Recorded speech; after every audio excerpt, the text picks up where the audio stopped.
Okay, so we're all about diving deep into complex topics, right? And this time you've given us something truly massive, iconic even. The pilot episode of The X-Files. I mean, come on, just those opening notes are enough to give you goosebumps, right? That feeling of, like, something just beyond what we know lurking out there. Oh, absolutely.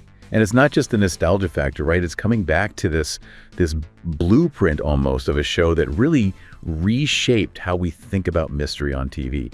We've got your sources here, a real mix, plot summaries, production insights, even some of the historical context, all focusing on this one episode, the pilot. It's like we're looking at the DNA of a cultural phenomenon. Exactly. So here's the deal. Your mission, should you choose to accept it, is to join us on this deep dive into the X-Files pilot. We're going to break down that initial mystery, explore those creative decisions that made the show what it is, and maybe even unearth some stuff even diehard fans might have missed. Think of it as a guided tour through the origins of a true TV legend, all for you. I think the big question we need to address right away is, what was it about this specific story, this first glimpse into the world of the X-Files, that hooked audiences so completely and set the stage for everything that came after? Well, it starts with that classic creepy scenario, right? A young woman, Karen Swenson, running for her life through this dark Oregon forest at night. Someone or something's chasing her. Then there's this intense, almost otherworldly light, and then nothing. Cut to the next morning, and they find her body. And it's those specific details, the things that are just off about her death, that immediately tell you this isn't your average crime. Detective Miles and the coroner, true, they see these two little bumps on her lower back, almost surgical looking. And then there's the dried blood from her nose. Nobody can explain it. It's those precise, unusual elements that hint at something way out of the ordinary. Exactly. And then Truitt just casually mentions that other people from Karen's graduating class back in '89, they've also died under mysterious circumstances. Suddenly, it's not just one isolated case. It could be a pattern, something much bigger and a lot more disturbing. That immediate suggestion of a pattern, something that defies normal explanations, that's catnip for someone like Mulder. He's drawn to those cases that point to something beyond, something paranormal.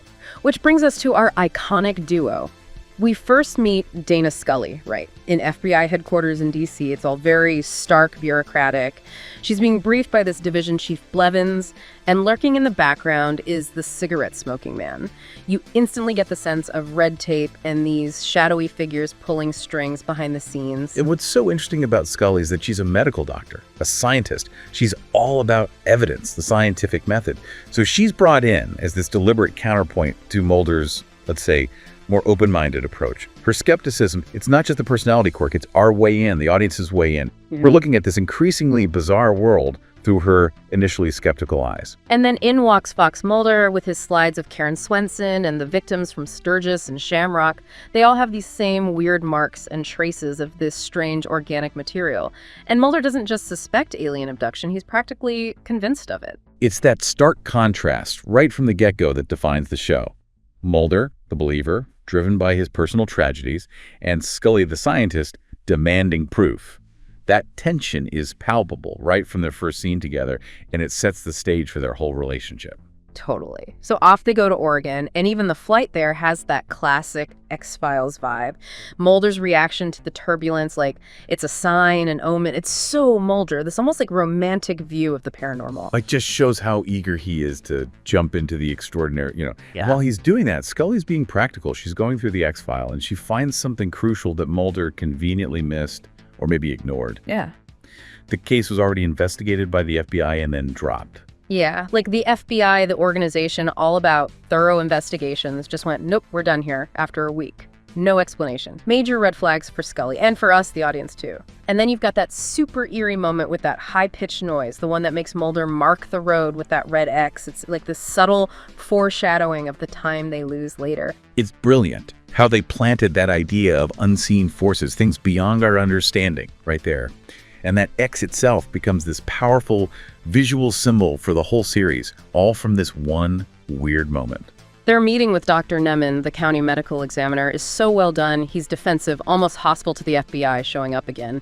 And his daughter, Teresa, there's something off there. Like they're hiding something, even before they exhume Ray Soames' body. Oh, that exhumation. That's where the pilot really kicks it up a notch. You open the coffin, and there's this desiccated, non-human corpse. That's the point of no return. The moment you realize this show is going places no crime drama has gone before. And Scully, even she's thrown. She says it looks mammalian, maybe even a primate, but it's clearly not human.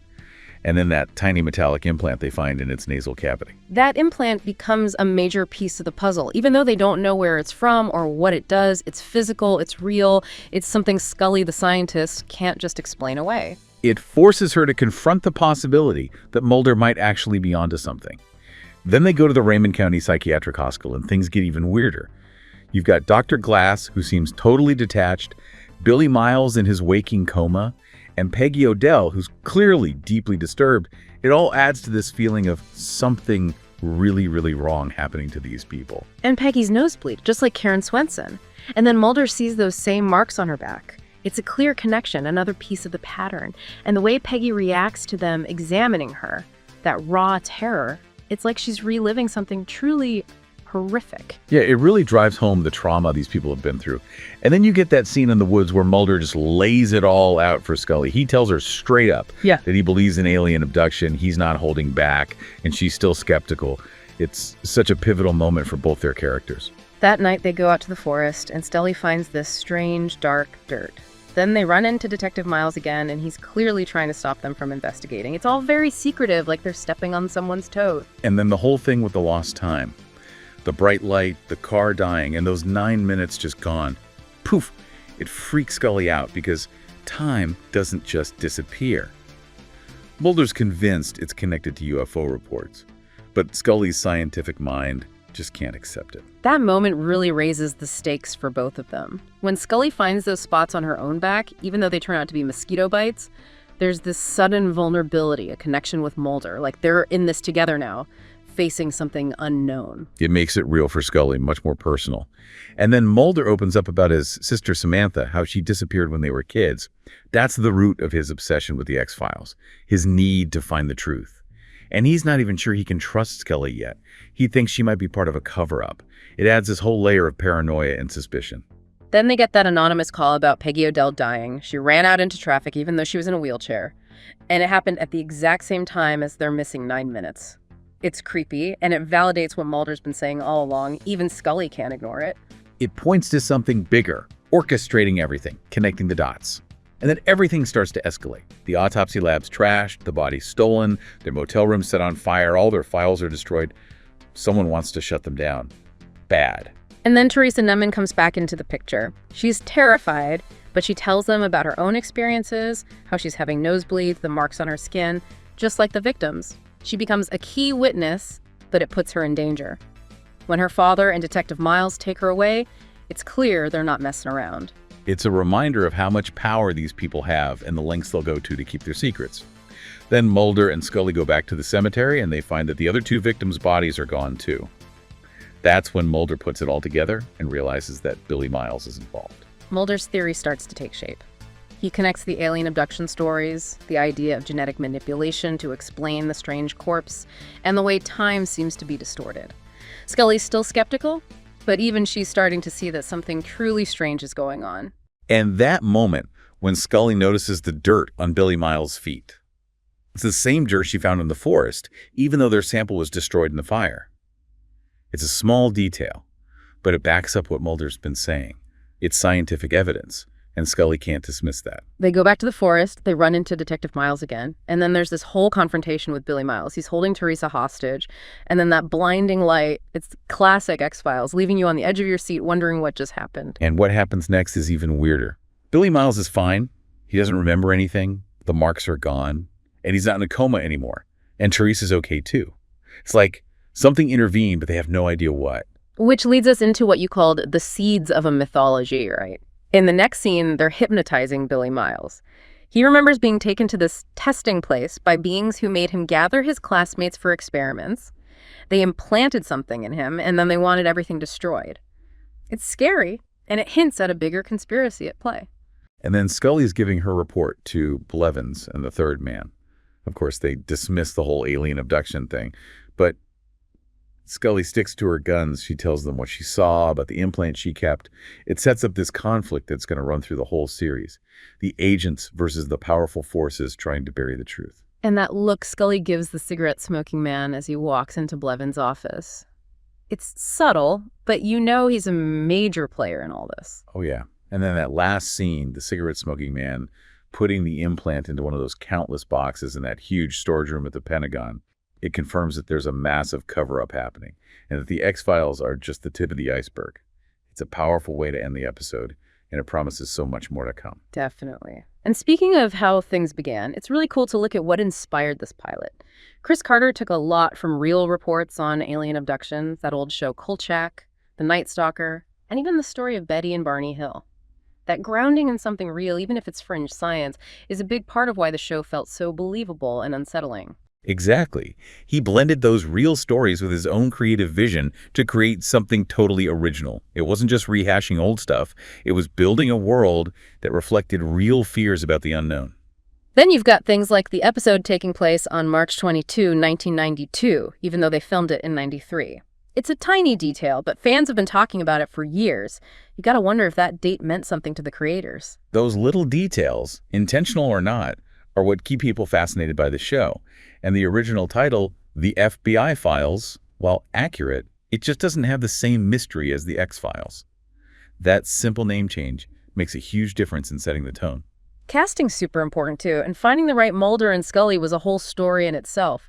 Apparently the network wanted a more, glamorous actress for Scully, but Chris Carter really fought for Gillian Anderson. Now it's hard to imagine anyone else playing her. She was perfect. Her Scully, smart, skeptical, but also brave. She was crucial to the show's success. And David Duchovny almost lost the role of Mulder.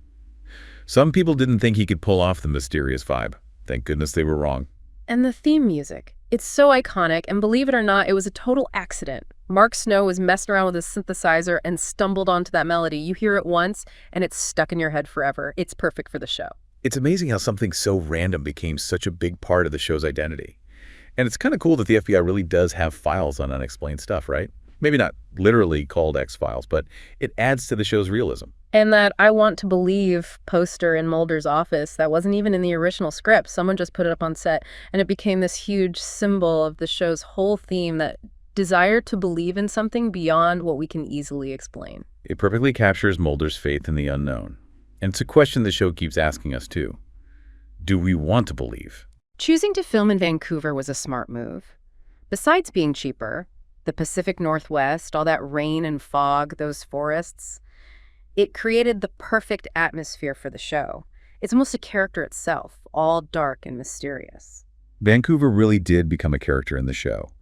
And even Scully's nicknames have interesting stories. Starbuck is from Moby Dick, and Scully is actually a tribute to the baseball announcer Vin Scully. It's those little personal touches that make the characters feel more real. The locations they used are important too. They filmed the cemetery scene in Queen Elizabeth Park, and the psychiatric hospital was this abandoned building, Riverview Hospital. It must have been creepy filming there. And here's a funny thing. William B. Davis, the cigarette-smoking man, needed special permission to smoke inside those buildings during filming. It's those behind-the-scenes stories that bring it all to life, like the one about the blood effect for Sarah Koskoff's nosebleed being way more explosive than they expected. It's a reminder that even simple special effects can be tricky. It's also interesting to hear about Gillian Anderson not being comfortable with that scene where Scully sees Mulder in his underwear. Her perspective, and Chris Carter explaining that it was meant to show their relationship was purely platonic, it gives you insight into how carefully they thought about their dynamic. They wanted to keep the focus on the mysteries, not on romance. And you can see why they cut those scenes with Scully's boyfriend, Ethan Minette. It would have taken away from that core relationship between Mulder and Scully. So the X-Files pilot, critics loved it, the future crew members loved it. People said it had the suspense of The Silence of the Lambs mixed with the mystery of Close Encounters of the Third Kind. And the ratings were great. People were hooked right from the start. It really captured something in the air back then, a fascination with the unknown, a distrust of authority. And they even adapted the pilot into a young adult book called X Marks the Spot. It shows you how much impact it had right out of the gate. So we're wrapping up this deep dive into the X-Files pilot. It's amazing to see how everything started. From Mulder and Scully's first meeting, that creepy mystery with possible aliens and cover-ups, to those small details that made the show so special. It all came together in this one episode, and it set the stage for a truly amazing series. What's remarkable is how this one episode laid the groundwork for everything that came after. The themes, the questions, the characters, they all started here, and they resonated with audiences for years. Absolutely. So for you listening out there, what about this pilot stands out to you now? The mystery, Mulder and Scully's dynamic, or maybe those behind-the-scenes stories? We hope this deep dive makes you want to watch it again, see it with fresh eyes. It makes you think, doesn't it? The X-Files pilot was inspired by real events, but it also created this compelling fictional world. It was a huge hit, and it's still popular today. So what does that tell us about our need to believe in the unexplained and our trust, or maybe distrust, in those in power? That's a big question to think about. Maybe the reason we're still drawn to the X-Files, even after all these years, is that it taps into something deep inside us. Those fears and curiosities that we all have, those questions that never really go away. And it all started with that one mysterious episode all those years ago.